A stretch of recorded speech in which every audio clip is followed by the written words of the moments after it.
Hello friends, इस video में हम लोग क्लास 7 का जो है हिस्ट्री का जो चैप्टर 1 है, हजारों वर्षों के दौरान हुए परिवर्तनों की पड़ताल। ठीक है, इस चैप्टर का नाम है कि हजारों वर्ष में जो परिवर्तन हुए उसके बारे में हम लोग इस चैप्टर में जानेंगे। यह जो मानचित्र है 12वीं सदी के जो भूगोल विज्ञानी थे अल इद्रिसी का बनाया हुआ दुनिया के नक्शे का एक हिस्सा, जिसमें भारतीय उपमहाद्वीप दिखाया गया है। ठीक है, तो यह जो है भारतीय उपमहाद्वीप का एक नक्शा है। ठीक है, मानचित्र 1 और 2 पर नजर डालिए। मानचित्र 1 अरब के जो भूगोलवेत्ता हैं अल इद्रिसी ने 1154 में बनाया था। यहाँ जो नक्शा दिया गया है वह उसके द्वारा बनाए गए दुनिया के बड़े मानचित्र का एक हिस्सा है और भारतीय उपमहाद्वीप को दर्शाता है। मानचित्र 2 में जो है एक फ्रांसीसी मानचित्रकार ने 1720 में बनाया था। ठीक है, दोनों नक्शे एक ही इलाके के हैं मगर उनमें काफ़ी अंतर है। अल इद्रिसी जो है नक्शे में दक्षिण भारत उस जगह है जहां हम आज उत्तर भारत ढूंढेंगे। ठीक है, और श्रीलंका द्वीप ऊपर की तरफ है। जगहों के नाम अरबी में दिए गए हैं। तो यह जो नक्शे हैं 18वीं सदी के और 12वीं सदी के, ये दोनों जो है अलग अलग भूगोल विज्ञानियों द्वारा बनाए गए हैं और इनमें जो है काफ़ी डिफरेंस है। ये जबकि सेम ही जगह के हैं लेकिन इनके नक्शे में जो इनका बनाने का तरीका है वो काफ़ी डिफरेंट है। और इन नक्शों में कुछ पहचाने नाम जो हैं, कन्नौज जो है जो कि उत्तर प्रदेश में है। मानचित्र 2 पहले मानचित्र के बनने के लगभग 600 वर्ष बाद बनाया गया था। जो दूसरा मानचित्र है वो लगभग 600 वर्ष बाद बनाया गया है। इस काल अवधि में उपमहाद्वीप के बारे में सूचनाएं काफ़ी बदल गई थी। यह नक्शा हमें ज़्यादा परिचित लगेगा। उसमें विशेषकर तटीय इलाकों के बारीक ब्यौरे देखकर आश्चर्य होता है।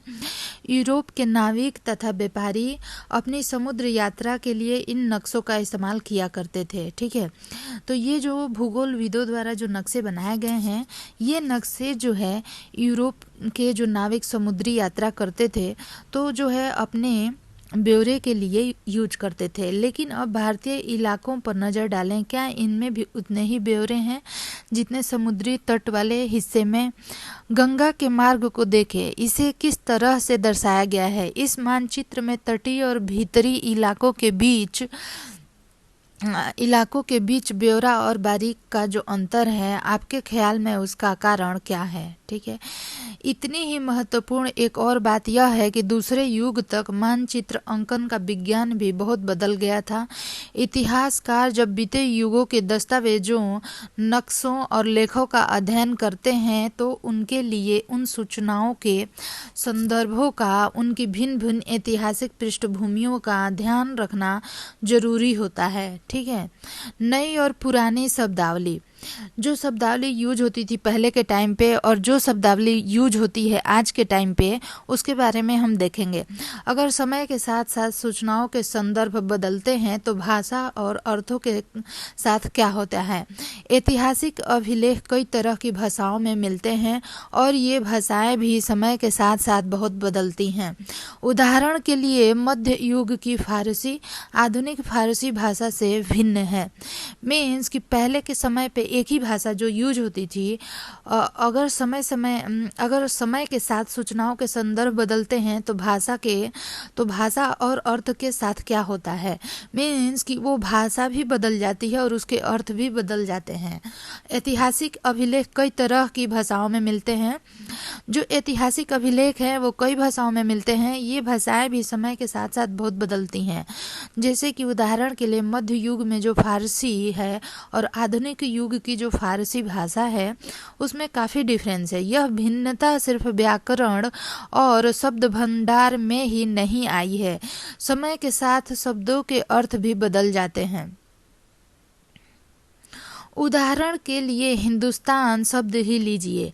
आज हम इसे आधुनिक राष्ट्र राज्य भारत के अर्थ में लेते हैं। जब 13वीं सदी में फारसी के इतिहासकार मिन्हाज ए सिराज ने हिंदुस्तान शब्द का प्रयोग किया था तो उसका आशय पंजाब, हरियाणा और गंगा यमुना के बीच के स्थित इलाकों से था। उसने इस शब्द का राजनीतिक अर्थ में उन इलाकों के लिए इस्तेमाल किया जो दिल्ली के सुल्तान के अधिकार क्षेत्र में आते थे। सुल्तान के प्रसार के साथ साथ इस शब्द के अंतर्गत आने वाले क्षेत्र भी बढ़ते गए, लेकिन हिंदुस्तान शब्द में दक्षिण भारत का समावेश कभी नहीं हुआ। ठीक है। इसके विपरीत जब 16वीं सदी के आरंभ में बाबर ने हिंदुस्तान शब्द का प्रयोग इस उपमहाद्वीप के भौगोलिक, पशु पक्षियों और यहाँ के निवासियों की संस्कृति का वर्णन करने के लिए किया, यह प्रयोग 14वीं सदी के कवि अमीर खुसरो द्वारा प्रयुक्त शब्द हिंद के ही कुछ समान था। ठीक है। तो किसी समय में जब 13वीं सदी में, ठीक है, 13वीं सदी में फारसी इतिहासकार मिराज ए सिराज ने हिंदुस्तान का प्रयोग किस लिए किया था? वो पंजाब, हरियाणा और गंगा यमुना के बीच जो स्थित इलाका था उसको दर्शाने के लिए किया था। लेकिन समय के साथ जो है क्या हुआ कि इसके अर्थ बदल गए। 16वीं सदी के आरंभ में जब बाबर ने हिंदुस्तान शब्द का प्रयोग किया तो हिंद और हिंदुस्तान, यहाँ पे हम देखते हैं कि 13वीं सदी में जब फारसी के इतिहासकार ने हिंदुस्तान शब्द का प्रयोग किया तो पंजाब, हरियाणा और गंगा यमुना के बीच के स्थित जगह को, इलाके को दर्शाने के लिए किया, जबकि बाबर ने जब 16वीं सदी में किया हिंदुस्तान शब्द का प्रयोग तो उसने किस अर्थ में किया? उसने भारतीय उपमहाद्वीप के भूगोल, पशु पक्षी और यहाँ के निवासियों की जो संस्कृति है उसका वर्णन करने के लिए किया। यह प्रयोग 14वीं सदी के कवि अमीर खुसरो द्वारा प्रयुक्त शब्द हिंद के कुछ समान था। ठीक है। मगर जहां भारत को एक भौगोलिक और सांस्कृतिक सत्व के रूप में पहचाना जा रहा था, वहां हिंदुस्तान शब्द से वे राजनीतिक और राष्ट्रीय अर्थ नहीं जुड़े थे जो हम आज जोड़ते हैं। ठीक है। किसी भी शब्द का प्रयोग करने में इतिहासकारों को बहुत सावधान रहना चाहिए। ठीक है, क्योंकि अतीत में उन शब्दों के कुछ अलग ही अर्थ थे। मीन्स कि आज के टाइम पे अगर हम प्राचीन टाइम की कोई पुस्तक पढ़ते हैं तो उसमें जो शब्द यूज हुए हैं उसका अर्थ अलग हो जाता है और आज के टाइम पे उसी शब्द का अर्थ अलग हो जाता है। उदाहरण के लिए विदेशी जैसा सीधा साधा शब्द ही ले लीजिए, हमारे लिए आज इसका अर्थ होता है ऐसा व्यक्ति जो भारतीय न हो। मध्य युग में यह जो है मानो किसी गांव, मीन्स कि एक गांव का रहने वाला दूसरे गांव के रहने वाले व्यक्ति को अनजान या विदेशी कहता था। ठीक है। तो उस समय दूसरे गांव के व्यक्ति के लिए विदेशी यूज किया जाता था, जबकि आज के टाइम पे दूसरे देश से मतलब है। इसीलिए किसी नगरवासी के लिए बनवासी विदेश होता था। किंतु एक ही गांव में रहने वाले दो किसान अलग अलग धार्मिक या जाति परंपराओं से जुड़े होने पर भी एक दूसरे के लिए विदेशी नहीं होते थे। ठीक है। इतिहासकार और उनके स्रोत, जो भी इतिहासकार हैं उनके स्रोत क्या क्या हैं, इतिहासकार किस युग का अध्ययन करते हैं और उनकी खोज की प्रकृति क्या है, इससे देखते हुए अलग अलग तरह के स्रोतों का सहारा लेता है। उदाहरण के लिए पिछले साल अपने गुलाम वंश के शासकों हर्षवर्धन के बारे में पुस्तक में हम मोटे तौर पर 700 से 1750 ईस्वी तक लगभग 1000 वर्षों के बारे में पढ़ेंगे।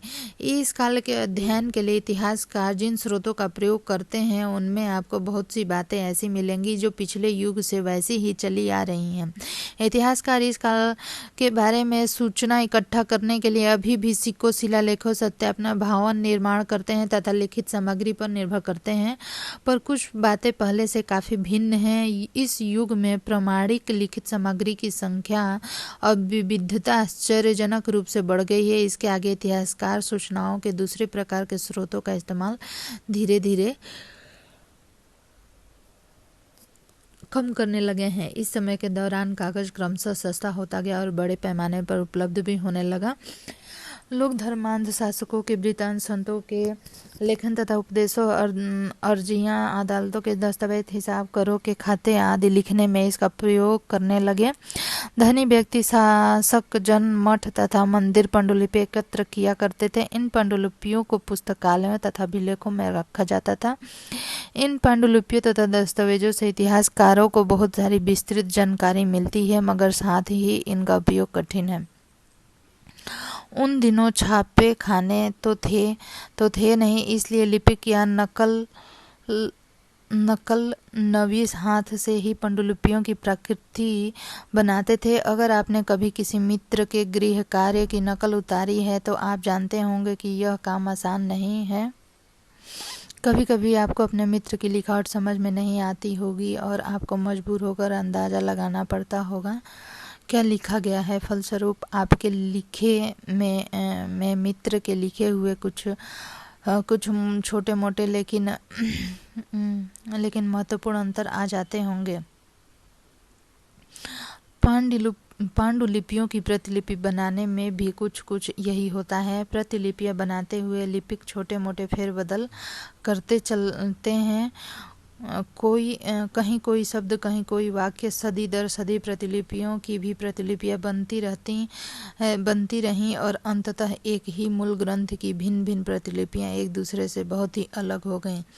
इससे बड़ी गंभीर समस्या उत्पन्न हो गई, क्योंकि आज हमें लेखन की मूल पांडुलिपि शायद ही कहीं मिलती है। हमें बाद के लिपिकों द्वारा बनाई गई प्रतिलिपियों पर ही पूरा से निर्भर रहना पड़ता है। इसलिए इस बात का अंदाज़ा लगाने के लिए कि मूलतः लेखक ने क्या लिखा था, इतिहासकारों को एक ही ग्रंथ की विभिन्न प्रतिलिपियों का अध्ययन करना पड़ता है। कई बार लेखक स्वयं भी समय समय पर अपने मूल वृत्तांतों में संशोधन करते रहते थे। 14वीं शताब्दी के इतिहासकार जियाउद्दीन बर्नी ने अपना वृत्तांत पहली बार 1356 में और दूसरी बार इसके 2000 वर्ष बाद लिखा था। दोनों में अंतर है, लेकिन तक इतिहासकारों को पहली बार वाले वृत्तांत की जानकारी नहीं थी। यह पुस्तकालयों के विशेष संग्रहों में कहीं दबा पड़ा था। अब जो है यहाँ पे हम पढ़ेंगे नए सामाजिक और राजनीतिक समूह सन 700 और 1750 के बीच हजारों वर्षों का अध्ययन इतिहासकारों के आगे भारी चुनौती रखता है। मुख्य रूप से इसलिए कि इस पूरे काल में बड़े पैमाने पर और अनेक तरह के परिवर्तन हुए। इस काल में अलग अलग समय पर नई प्रौद्योगिकी के दर्शन होते हैं, जैसे सिंचाई में रहट, कताई में चरखे और युद्ध में आग्नेयास्त्रों बारूद वाले हथियार का इस्तेमाल। इस उपमहाद्वीप में नई तरह का खान पान भी आया, आलू, मक्का, मिर्च, चाय और काफ़ी। ध्यान रहे कि ये तमाम परिवर्तन, नई प्रौद्योगिकी और फसलें उन लोगों के साथ आए जो नए विचार भी लेकर आए थे। परिणाम स्वरूप यह काल आर्थिक, राजनीतिक, सामाजिक और सांस्कृतिक परिवर्तनों का भी काल रहा। ठीक है। इस युग में लोगों की गतिशीलता, एक स्थान से दूसरे स्थान पर आना जाना भी बहुत बढ़ गया था। अवसर की तलाश में लोगों के झुंड दूर दूर की यात्राएं करने लगे थे। इस उपमहाद्वीप में अपार संपदा और अपना भाग्य गढ़ने के लिए अपार संभावनाएं मौजूद थीं। इस काल में जिन समुदायों का महत्व बढ़ा, उनमें से एक समुदाय था राजपूत, जिसका नाम राजपुत्र अर्थात राजा का पुत्र से निकला है। 8वीं से 14वीं सदी के बीच यह नाम आमतौर पर योद्धाओं के उस समूह के लिए प्रयुक्त होता था जो क्षत्रिय वर्ण के होने का दावा करते थे। राजपूत शब्द के अंतर्गत केवल राजा और सामंत वर्ग ही नहीं, बल्कि वे सेनापति और सैनिक भी आते थे जो पूरे उपमहाद्वीप में अलग अलग शासकों की सेनाओं में सेवारत थे। कवि और चारण राजपूतों के आचार संहिता, प्रबल पराक्रम और स्वामी भक्ति का गुणगान करते थे। इस युग में राजनीतिक दृष्टि से महत्व हासिल करने में अवसरों का लाभ मराठा, सिख, जाट, अहोम आदि समुदायों ने भी उठाया।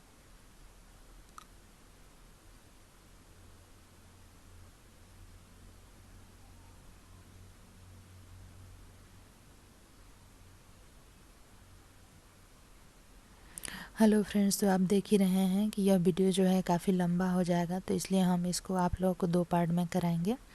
ठीक है, तो इसलिए हम लोग जो है इस पार्ट को यहीं तक रखते हैं। ठीक है, इसको कंप्लीट कर लेते हैं और उसके बाद जो है नेक्स्ट पार्ट में करेंगे, पार्ट 2 में। तो अगर आपको मेरा वीडियो पसंद आता है तो ज़रूर से तुरंत सब्सक्राइब कर लीजिए और लाइक करिए और शेयर करिए, क्योंकि मैं क्वेश्चन आंसर भी कराऊंगी। इस पूरे काल के दौरान क्रमशः जंगलों की कटाई हो रही थी और खेती का इलाका बढ़ता जा रहा था। कुछ क्षेत्रों में यह परिवर्तन अन्य क्षेत्रों के अपेक्षा अधिक तेजी से और पूरे तौर पर हुआ है। जरूर से सब्सक्राइब कर लीजिए मेरे चैनल को। पर्यावरण में परिवर्तन के कारण कई वनवासियों को मजबूर होकर अपना स्थान छोड़ना पड़ा। कुछ और वनवासी जमीन की जुताई करने लगे और कृषक बन गए। कृषक के ये नए समूह क्षेत्रीय बाजार, मुखियाओं, पुजारियों, मठों और मंदिरों से प्रभावित होने लगे। वे बड़े और जटिल समाज के अंग बन गए। उन्हें कर चुकाने पड़ते थे और स्थानीय मालिक वर्ग की बेगारी करनी पड़ती थी। परिणाम स्वरूप किसानों के बीच आर्थिक और सामाजिक अंतर उभरने लगे। कुछ के पास ज़्यादा उपजाऊ जमीन होती थी, कुछ लोग मवेशी भी पालते थे और कुछ लोग खेती से खाली समय में दस्तकारी आदि का कुछ काम कर लेते थे। जैसे जैसे समाज में अंतर बढ़ने लगे, लोग जातियों और उपजातियों में बांटे जाने लगे और उनकी पृष्ठभूमि और व्यवसाय के आधार पर उन्हें समाज में ऊंचा या नीचा दर्जा दिया जाने लगा। ये दर्जे अस्थायी नहीं थे। किसी जाति विशेष के सदस्य के हाथों में कितनी सत्ता, प्रभाव और संसाधनों का नियंत्रण है, इसके आधार पर उसके दर्जे बदलते रहते थे। एक ही जाति का किसी क्षेत्र में कोई दर्जा हो सकता था और किसी अन्य क्षेत्र में कोई और। अपने सदस्यों का व्यवहार का नियंत्रण करने के लिए जातियां स्वयं अपने अपने नियम बनाती थी। इन नियमों का पालन जाति के बड़े बुजुर्ग की एक सभा करवाती थी, जिसे कुछ इलाकों में जातीय पंचायत कहा जाता था। लेकिन जातियों को अपने निवास के गांवों के रिवाजों का पालन भी करना पड़ता था। इसके अलावा कई गांवों पर मुखियाओं का शासन होता था। मिलकर वे किसी राज्य की एक छोटी इकाई भर होती थी। तो फ्रेंड्स, मेरे चैनल को ज़रूर से सब्सक्राइब कर लीजिए। इस वीडियो में हम लोग जो है कि इस चैप्टर का आधा पार्ट कर रहे हैं। नेक्स्ट में हम लोग आधा करेंगे, ठीक है। तो इस पार्ट में हम लोग प्रौद्योगिकी, आर्थिक और सामाजिक और सांस्कृतिक परिवर्तन के बारे में जाना, ठीक है। कौन कौन से परिवर्तन आपके समझ में, आपके शहर या गांव में सबसे महत्वपूर्ण है, ठीक है। तो एक लंबे समय के दौरान जो सांस्कृतिक परिवर्तन हुए हैं और जो आर्थिक और जो सामाजिक परिवर्तन हुए हैं उसके बारे में हम लोगों ने पढ़ा। और आगे नेक्स्ट जो है हम लोग पढ़ेंगे क्षेत्र और साम्राज्य में क्या परिवर्तन हुए और कौन कौन शासक हुए, ठीक है। धन्यवाद।